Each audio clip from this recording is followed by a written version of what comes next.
A disturbing trend involving the heart health of people under the age of 65. So a study which was just released by the UPMC Heart and Vascular Institute points to concerns about the growing number of younger people who are having heart problems. New this morning, John Shumway talked with the study's lead author and is here with words of caution. John. Yeah, in short, you don't have to be elderly to run your health into one of the most common forms of heart issues, and the consequences of ignoring it could be catastrophic.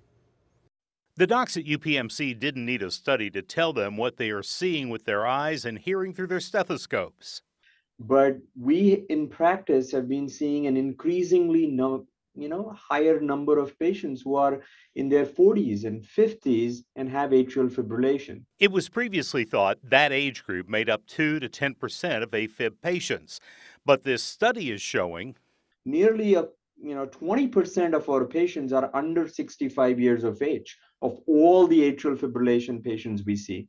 That's a dramatic increase, and I think it's been increasing for a while. Dr. Aditya Bansali says that the potential cannot be overstated, as AFib is a disruption of the heart rhythm. And causes most commonly palpitations, but also can cause symptoms of heart failure and increases the risk of stroke, and is the most prevalent heart rhythm problem in the world. And there's no mistaking it when it hits. Sensation of heart racing, and there's vacillations of heart rate all over the place. But there are other patients who may report lightheadedness, chest pain, squirmy sensation in the chest, even shortness of breath on exertion. Dr. Bansali believes it's hitting younger people due to obesity, hypertension, smoking, and sleep apnea, which all can be controlled and should be as soon as possible. And not only reduce their risk of mortality, but reduce their risk of AFib. Now, exactly how much you can improve your chances, Dr. Bansali says that still really needs more study. And younger people need to be made more aware of the risk, because the normal reaction to a problem is often a degree of denial. I'm too young to be having a heart problem. Right.